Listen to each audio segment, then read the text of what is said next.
आज हम लोग करेंगे क्वेश्चन नंबर 48 जो कि पिछले वाले क्वेश्चन के साथ लिया हुआ क्वेश्चन है। ये पिछले वाले क्वेश्चन में रिवर फ्लो हो रही थी 5 किलोमीटर पर आवर की स्पीड से।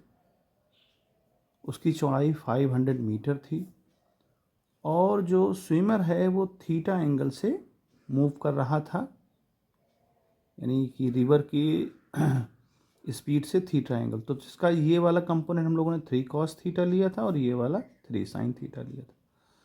जो टाइम निकाला था वो टाइम था, आपने याद होगा पिछले क्वेश्चन में, डिस्टेंस 500 और divide by this 3 sin theta, ये हम लोगों ने निकाला था पिछले वाले क्वेश्चन में। ठीक है, इस 500 मीटर को अगर हम किलोमीटर बना लें तो 1000 से डिवाइड करना पड़ेगा, तो 0.5 आ जाएगा, 0.5 बाई 3 sin थीटा। और अगर इसको डिवाइड कर लें तो 5 6 जा, यानी कि 1/6 sin थीटा हो जाएगा। 1/6 sin थीटा इसका जो है वैल्यू आ जाएगी। ठीक है, ओके, ये हमारा टाइम आ गया। अच्छा, अब हमको बताना ये है क्वेश्चन में बोल रहा है, ये तो पिछले क्वेश्चन का ये था पार्ट। कहता है consider the situation the previous problem, the man has to reach the other shore at a point directly opposite, यानी कि जो पर्सन है स्विमर बिल्कुल यहाँ पहुँचना चाहता है। ठीक है, ही रीचेज अदर शोर समवेयर ही इल्स। अब मान लीजिए वो यहाँ नहीं पहुँच करके कहीं और पहुँच जाता है, यहाँ कहीं पहुँच जाता है, तो कहता है वो कितना उसको चलना पड़ेगा बिल्कुल ठीक यहाँ सामने जाने के लिए। तो देखिए ये जो क्वेश्चन है वो ये क्वेश्चन आपका डिफ्रेंशिएशन से संबंधित है। मान लीजिए वो यहाँ पहुँचता है सपोज, तो ये जो डिस्टेंस है इसको x मान लें, वो इतना उसको चलना पड़ेगा है ना। तो यहाँ पर हमको मिनिमम डिस्टेंस चाहिए, x की वैल्यू मिनिमम चाहिए। तो यहाँ पर हमको मैक्सिमम मिनिमा की कंडीशन लगा करके और उसको डिफ्रेंशिएट कर दें x को ये एंगल के रिस्पेक्ट में, तो काम बन जाएगा हमारा। तो देखिए यहाँ पर पहले तो हमको x पता करना है, x कितना। देखो x मतलब डिस्टेंस, तो डिस्टेंस क्या होता है, स्पीड इनटू टाइम। ये डिस्टेंस अगर पता करना है तो स्पीड इनटू टाइम। स्पीड कितना होगा, देखो स्पीड तो ये 3 cos थीटा और ये 5 किलोमीटर पर आवर की स्पीड से रिवर फ्लो हो रही है, तो इनका नेट जो होगा वो नेट हमारा वेलोसिटी में आएगा। तो नेट कितना हो जाएगा, 5 माइनस 5 किलोमीटर माइनस, अब 5 से ही माइनस करेंगे क्योंकि भाई रिवर की स्पीड ज़्यादा होगी तभी तो ये यहाँ पहुँचेगा कहीं जा करके। तो 5 माइनस 3 cos थीटा, ओके। और टाइम जो हो जाएगा हमारा 1/6 sin थीटा, टाइम तो हम लोगों ने पहले निकाल लिया, तो ये वैल्यू हमारी बनेगी 5 minus 3 cos theta divide by 6 sin theta.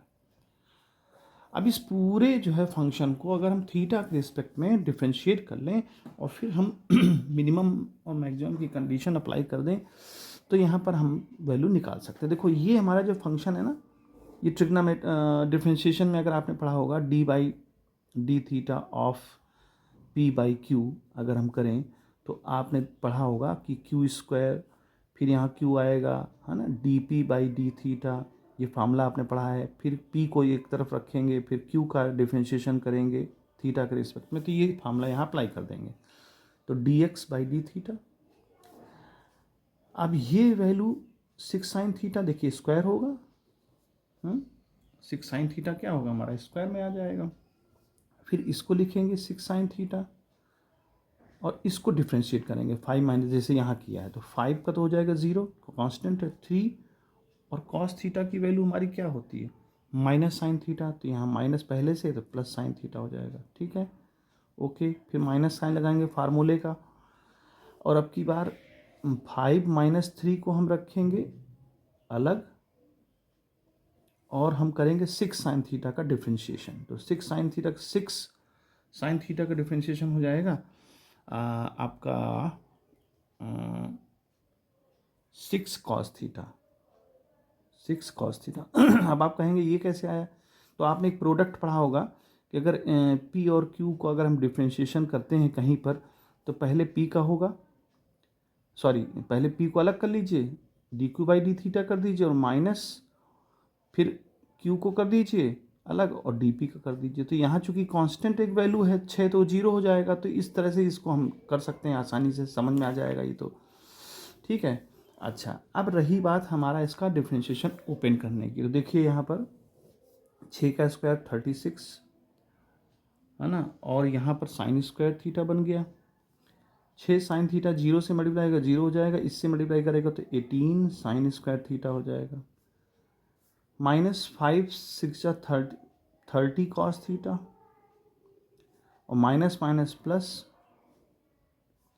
6 3 जा 18 कॉस स्क्वायर थीटा हो जाएगा। अब देखो ये वाला और ये वाला मिल करके क्या बनाएंगे, sine square theta plus cos square theta -30 cos theta, ठीक है, 36 साइन थीटा।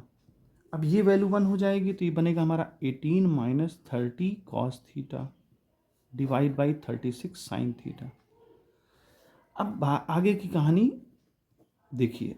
अब हम चाहते हैं कि मिनिमम चलना पड़े, एक्स ऐसी जगह पहुँचे जहाँ पर इसको सामने वाले किनारे पर पहुँचने में ज़्यादा डिस्टेंस ट्रेवल ना करना पड़े। तो इसका मतलब क्या हुआ, इसका मतलब D x by D theta की वैल्यू 0 होनी चाहिए।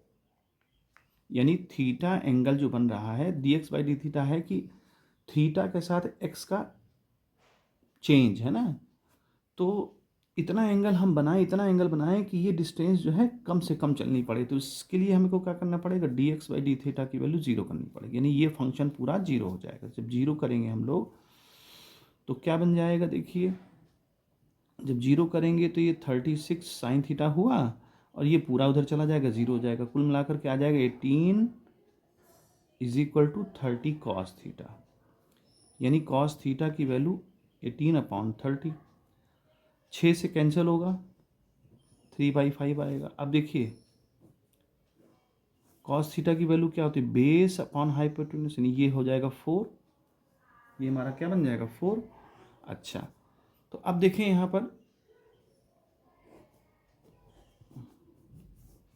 कॉस थीटा की वैल्यू हमारी आ गई 3/5, और साइन थीटा की वैल्यू हमारी क्या आ जाएगी, 4/5 आ जाएगी, है ना। 4/5 कॉस थीटा की साइन थीटा की वैल्यू आ गई।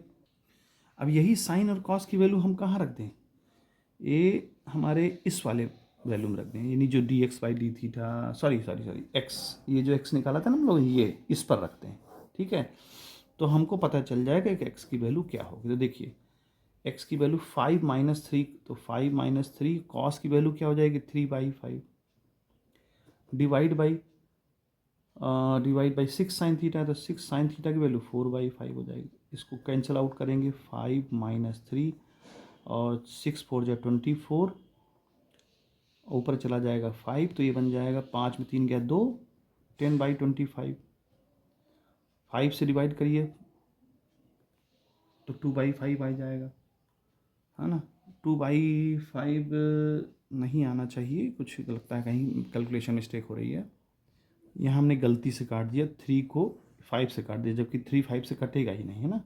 तो यहाँ थोड़ा सा मिस्टेक हो गया है, 3 5 से कटेगा नहीं, 3 3 9 हो जाएगा। तो इसको हम यहाँ कर लेते हैं 5 - 9/5, 5 - 3 3 9 हो जाएगा, और यहाँ आ जाएगा 24/5। तो यहाँ से देखो ऊपर से हम एलसीएम निकाल सकते हैं। तो 25 5 एलसीएम लेंगे तो 5 5 25, 25 में 9 जाएगा तो कितना बचेगा, 16, और डिवाइड बाई 5, और नीचे क्या है 24 डिवाइड बाई 5, तो ये 5 5 कैंसल आउट, तो 16/24। तो इसको अगर डिवाइड कर दें 8 से तो 2/3 आ जाएगा। यही हमारा आंसर है। क्योंकि आंसर मैच नहीं कर रहा तो मुझे लगा कहीं गलत हो रहा है। तो एक्स की वैल्यू जो आ जाएगी, एक्स की वैल्यू 2/3 किलोमीटर आ जाएगी। यानी कि 2/3 किलोमीटर उसको चलना पड़ेगा कम से कम। तो इस तरह से इस क्वेश्चन को सॉल्व करेंगे बच्चों।